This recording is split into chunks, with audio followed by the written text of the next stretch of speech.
Make money in crafts. Chapter 1. Craft Career Ideas. Craft Sales Info.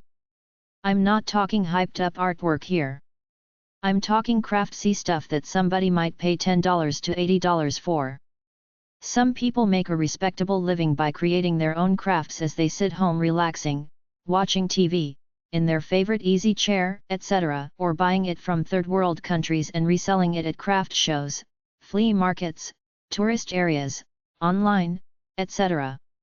If you make crafts yourself, look at it as a leisure thing and don't expect to make minimum wage for hours expended. Look at it as a hobby that will bring you an extra income while you do what you enjoy doing anyway.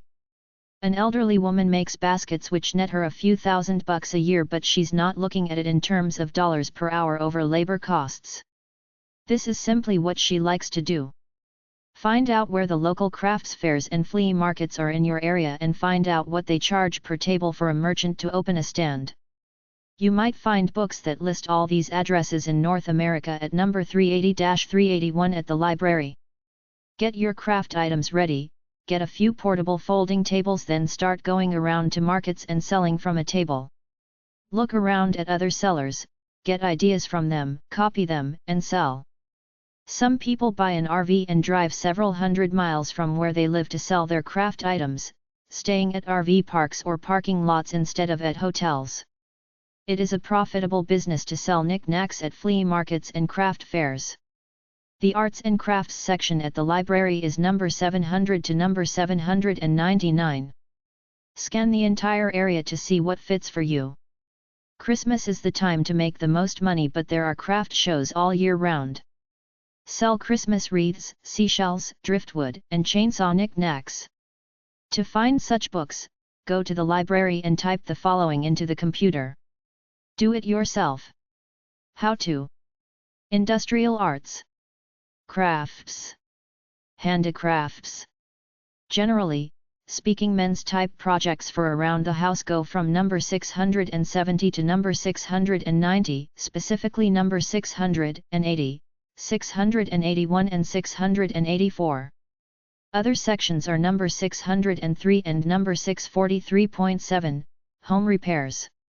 How to business books are in the number 658 section. For women, craft books go from number 745-748. People in the business say it's hard work, but it's interesting. You meet people and you're your own boss. Some are part-timers and do it to supplement a full-time job on the weekends.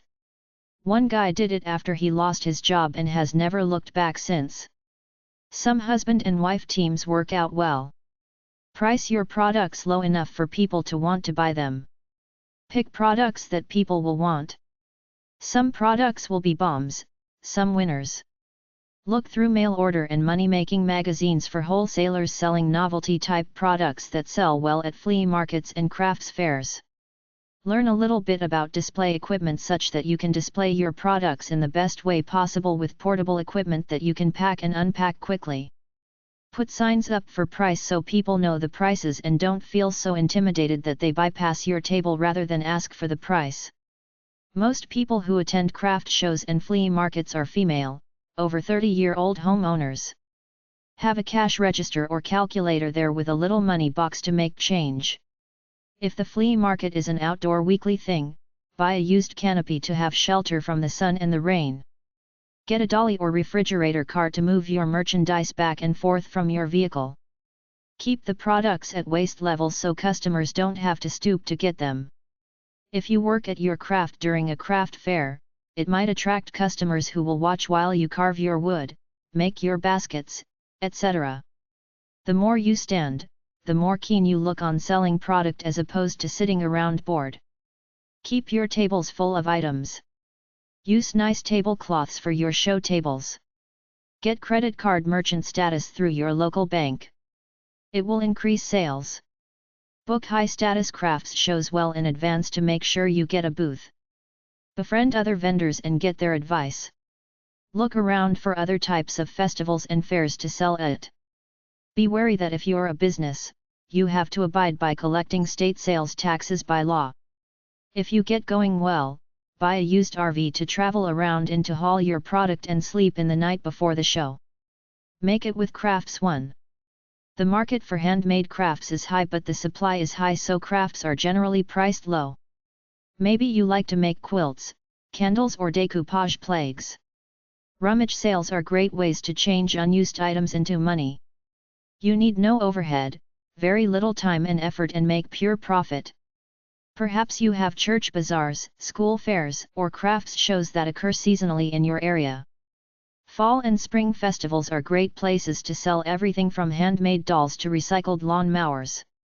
There is a market of people interested in well-made home-crafted items rather than store-bought items.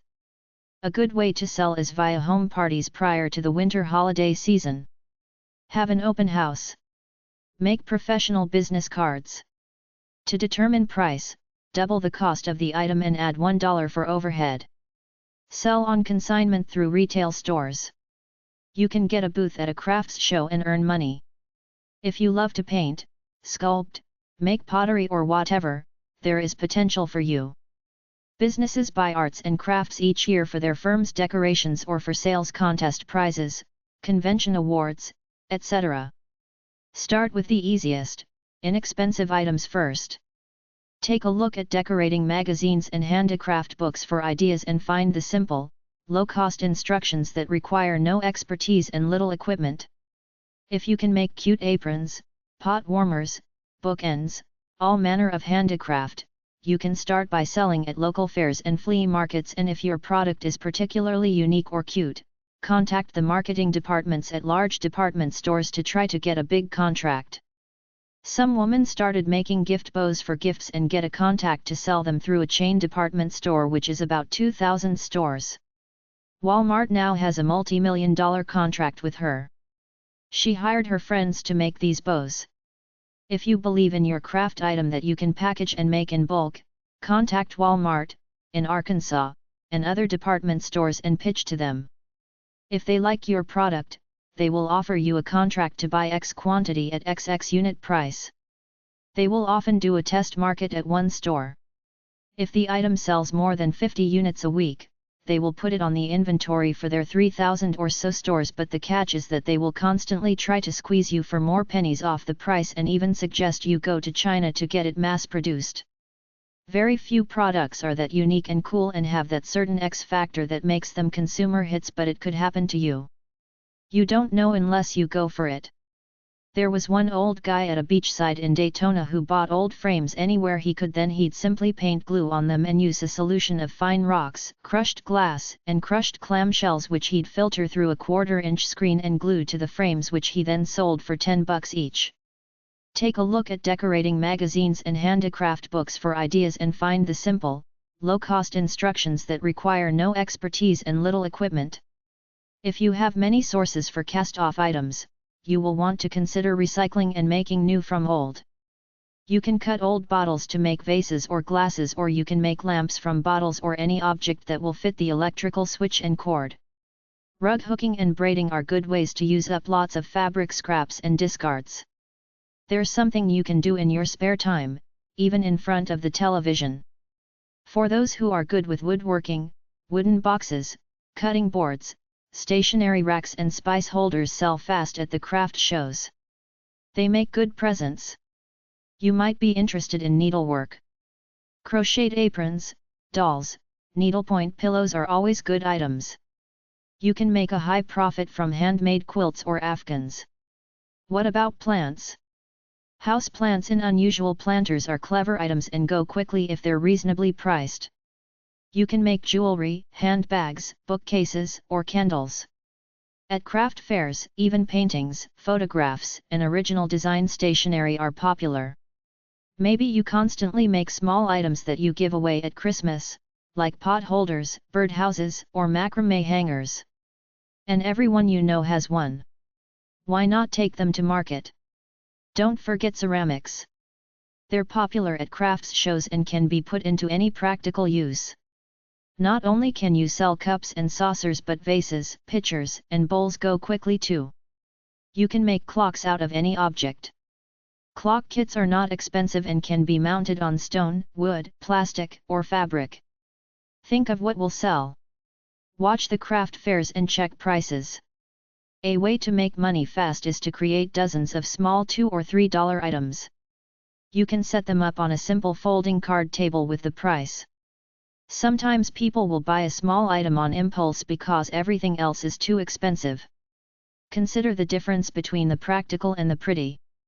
Crafts sell because they can be used, rather than hung on the wall or stored on a shelf. Practical items are easier to sell. Craft fairs are not the only places to display and show your goods. You can set up and sell them at swap meets, church bazaars, or even on street corners. Some other ideas are airbrush art, people and pet portraits, candle making, chair weaving, furniture art, framing, doll houses, greeting cards, silk flowers and jewelry. Don't underestimate the hot tourist areas. People buy from vendors set up in these places. You can find books about arts and crafts at both numbers number 706 and number 745.5 at your local library. The books at number 706 are for craft markets, while the books at number 745.5 are general crafts books. Books about the craft business are at number 745.506 or HD 2341 at the library. Make it with crafts too. Anything unique or useful in the crafts realm, including food, can sell well enough through weekend flea markets, craft sales, and other events to make a profit and justify doing it regularly to earn extra cash, if not a full-time living. Everybody has to eat and everybody eats for pleasure. If you can create a good tasting food, which is a creative endeavor, that could be your ticket to financial independence. Beyond these craft fairs and shows, you could set up a wholesale business, supplying gift shops in touristy areas and foodstuffs to restaurants and supermarkets. The bad part about food is that you have to conform to a lot of rules and regulations regarding the preparation and packaging of it. The people that do this as a business have a route of gift shops they sell to, which could span several states. They also travel to the craft fairs and flea markets in the several surrounding states. They either stay in an RV at RV parks or stay in cheap motels. Almost every weekend, you go to a different craft event or flea market in a different town, set up your display, sell all day, then tear your display down and drive home. It can be fun if you like to meet people, but make no mistake about it, it is hard work. The beauty of it is that you are your own boss and are not tied down to a 9-to-5 job every day. Many successful arts and crafts businesses are a husband-wife team. They each do part of the job. The crux of business success is to choose your craft products well. It has to be something people are willing to buy.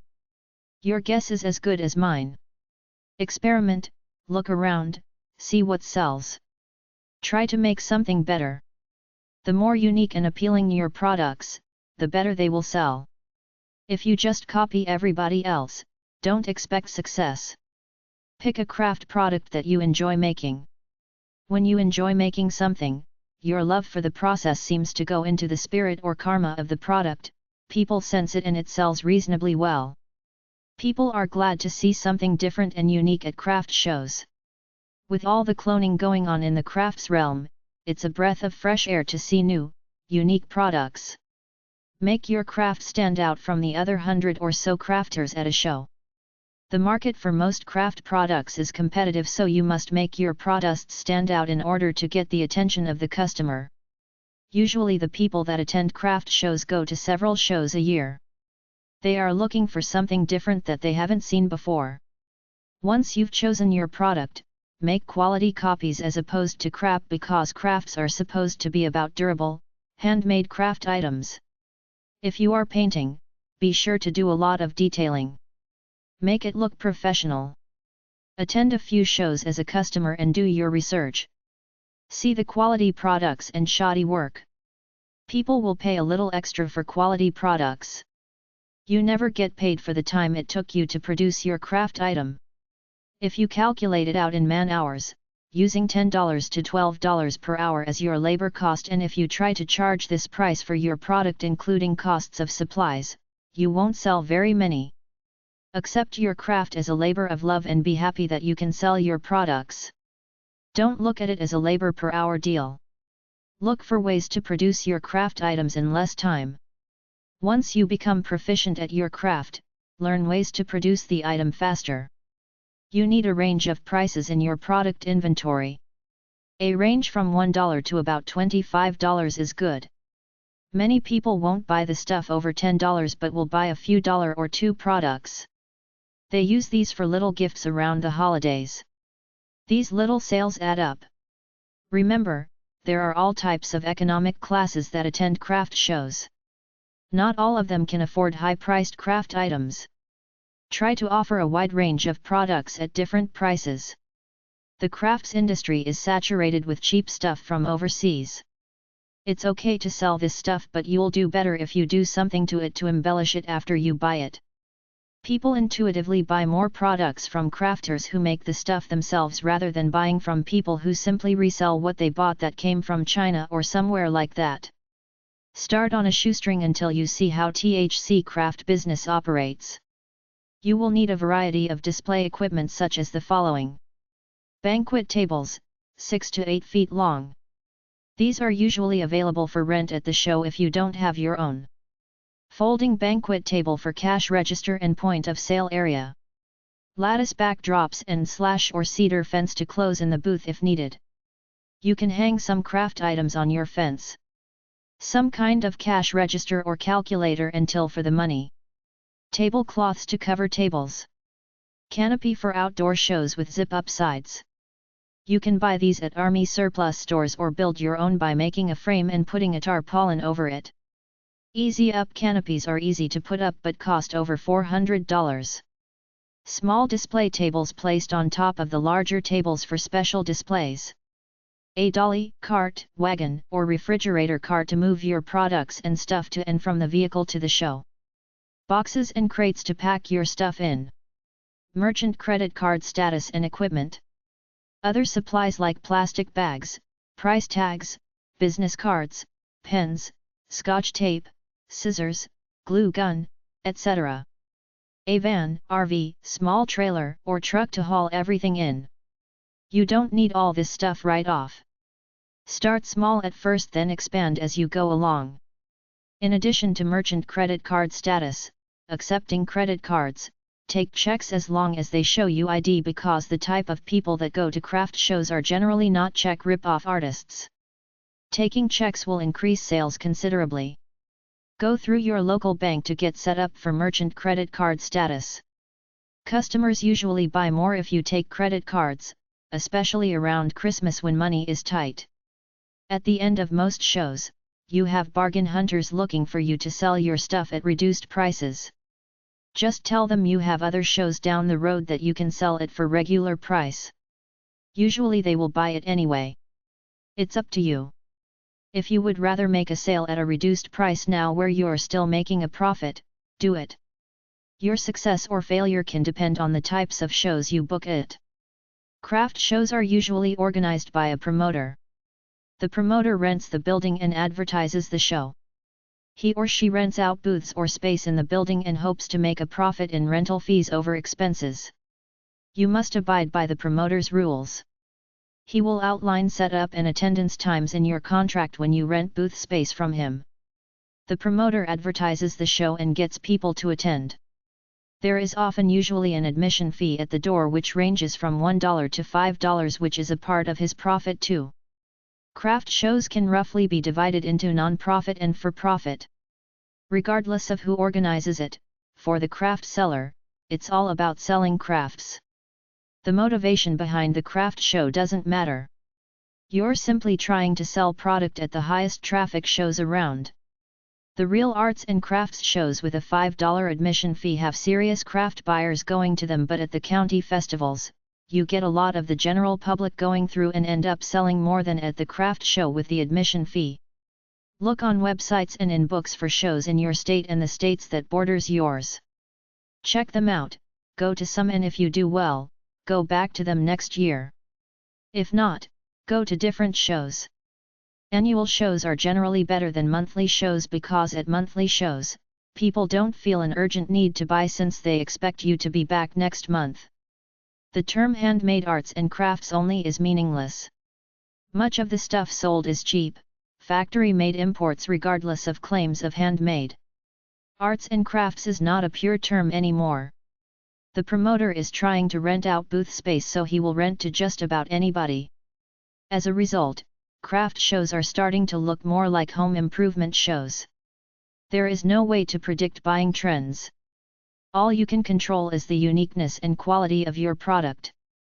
Roughly the same type of people go to craft shows, so it comes down to your products.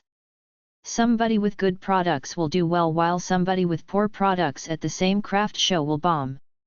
Seek out other friendly fellow crafters to talk to and learn from. Some craft shows are juried, meaning you have to be accepted into the show. You send them photos of your work or samples, they judge your work and either accept or reject you for the show.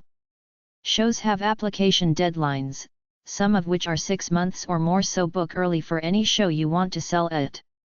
When booking in advance, many promoters will let you put up a small deposit with the balance due 30 days before the show. The fall shows from September to December are usually the best because this is when people traditionally buy crafts. The way you merchandise and display your products is very important to making sales. Your setup has to look appealing and nice. You have to be friendly. Crafts are not a necessity. People buy them to give them a good feeling. Make it with crafts 3. You have to engender that special kind of homey, comfortable feeling from your booth, and you have to come off as homey to the customers so that he or she likes you and buys some of your work.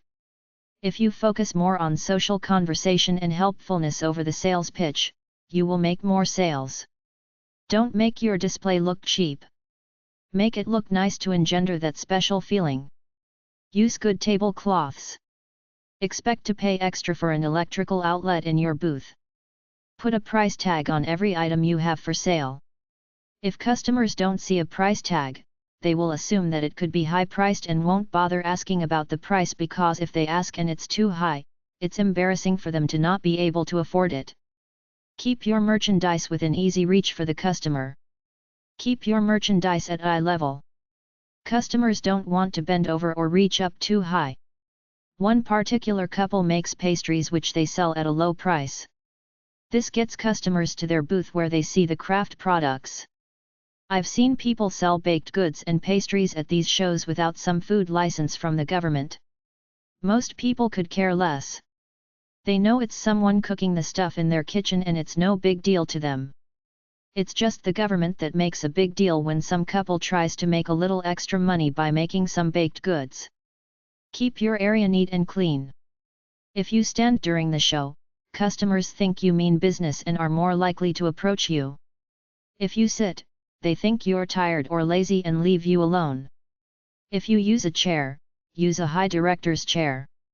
Customers feel more comfortable talking to someone at eye level or higher rather than talking to someone below eye level as sitting in a chair. Don't sit, drink coffee and read the newspaper.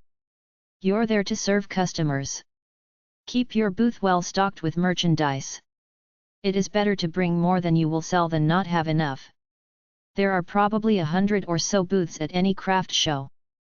You have to be impressive to look better than the others. Learn how to efficiently use your booth space. If necessary, rent another booth to give you more room. Some promoters even rent 1.5 booths. Have plenty of cash on hand for making change in sale transactions, at least $150 in small bills and some coinage. Look professional. This is not a garage sale. Advertise your website prominently. Some crafters wear old-time costumes from the 18th century and bring in their tool like a spinning loom to work on for a while to attract customers. Have business cards to hand out to customers. Place one in each bag when you sell merchandise. This will help you with wholesale sales to gift shops. Bring sheets or tarps to cover the merchandise in your booth over when you leave at night. The promoter will have security, but this is your own personal security to keep the other vendors or security people from picking up a few of your items as they go past. It's less temptation for them.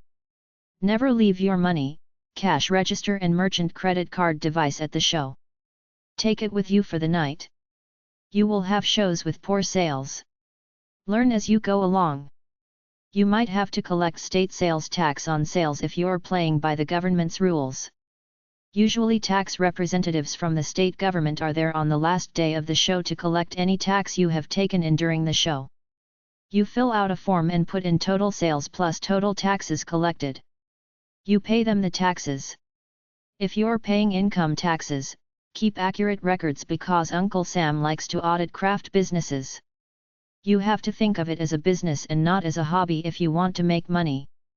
Ideas for craft careers. Wood. Make house signs. Make walking canes. Refinish old-fashioned children's desks. Mass-produce quality chopping blocks. Make wicker baskets. Hand-carve picture frames. Make wooden greeting cards. Specialize in creating quality doll palaces. Build miniature furniture for doll houses. Create decorative bird houses. Cloth and natural fibers. Knit personalized sweaters. Specialize in batik wearing apparel. Tie-dyeing. Make old-fashioned quilts. Make quilts that tell a story. Sell macrame products from home, a shop, or mail. Order/internet sales. Custom rug making. Create doll clothes and restore old dolls. Create unique ethnic and character dolls. Produce custom-made sandals. Make personalized leather snap-on bracelets. Gourds. Create eating and drinking utensils from gourds. Make lamps with gourds. Make gourd planters. Make gourd totem poles. Create gourd creatures. Create bird houses from gourds. Miscellaneous materials. Make face masks. Make copper cameos from photographs. Make babies' hand plagues. Make dolls with faces similar to their owners. Molding and casting faces. Dry flowers. Make book safes, hollowed out books for hiding valuables. Make personalized coffee mugs. Make jewelry from beads or seashells. Make bulletin boards. Embellish and redecorate household products. Make salt and pepper shakers from cow horns. Make custom waste baskets. Create miniature replicas of antiques out of wood or ivory. Create giant replicas of small insects. Decorate decanter stoppers with small clay. Caricatures of people. Offer natural tattooing with sun stencils. Make ceramic plagues of newborn infants' foot or hand prints. Make lamps from wine jugs, seashells, edged metal, rocks, transparent plastic, etc. Make money from mobiles. Make mosaics to decorate functional items. Make ceramic lawn decorations. Manufacture sundials. Make costume jewelry. Make weather vanes. Make unusual products from seashells. Manufacture terrariums. Make and sell bottled boats. Tint and sell pussy willows. Decorate penny match boxes. Make bottle gardens. Create novelty bottles. Manufacture stained glass windows. Make sculpture candles. Gift wrapping service. Selling. Operate a crafts marketplace. Operate a crafts consignment shop. Become a sales agent for handicrafts. Sell handicrafts at fairs. Chapter 2. Craft Career Ideas 2. Markets for crafts. Go online. Find wholesale crafts stores and big crafts stores. Offer them your crafts. You have to have enough guts to approach local and online crafts shops and send samples to crafts gift catalogs. Sell on Etsy. It's easiest to sell locally through craft and farmer markets. You can sell through Craigslist.org, eBay.com, and Etsy.com. It's all about hustle. Sell your stuff wherever you can. Everything Etsy.com. Etsy.com. Craft consignment shop business. Sell arts and craft items to the public on a commission basis from your converted garage workshop or basement showroom. If you have access to a public location, a garage, or small building, even a portable building, on your lot, along the highway or well-traveled street frontage or can rent space in a marketable area, the consignment business is worthy of consideration. Note that some small towns these days have stores with very reasonable rent. Many people who enjoy, and are good at, making craft or art items do not like, or don't have the means, to sell them. Some simply can't, or won't, and others are actually too embarrassed, self-conscious, to market their own creations. Most craftspeople do not even recover the cost of their materials. These crafters will welcome a service to market their creations. They won't have to worry about that part of it and will probably realize more for their efforts even after your commission. They would undoubtedly realize even less than if they sold their own products at wholesale prices. With you taking care of the selling, they can devote their time and talents to creating more products. Of course, you can also make and sell your own craft products in your spare time or offer instructions to others. This type of business is not limited to any certain type of crafts. In fact, it is quite flexible and can easily be adapted to whatever products are available and in demand in your area. You should have a written agreement with each consignor. The easiest way is to have your terms printed on receipts you give them for their crafts. If there is any possibility of a misunderstanding, make sure they understand the agreement. The printed terms should have a place for a minimum price desired by the owner and cover a specific period of time so you don't become overloaded with things that won't sell at the prices you must ask. Something like 30 days would be fine for most articles. If it hasn't sold by then, you can either renegotiate with the owner or give it back. Retain a copy of each receipt in your permanent files. You also have the option of buying items outright. The craft person might be willing, even anxious, to sell at a good price for cash. In a very short time, you will be able to judge what will sell and how much it will bring. You can also stock craft supplies, some of which you can sell to your crafters for even more profit and service to your clientele, both customers and clients. You will be responsible for reasonable care and safeguarding of merchandise consigned to you.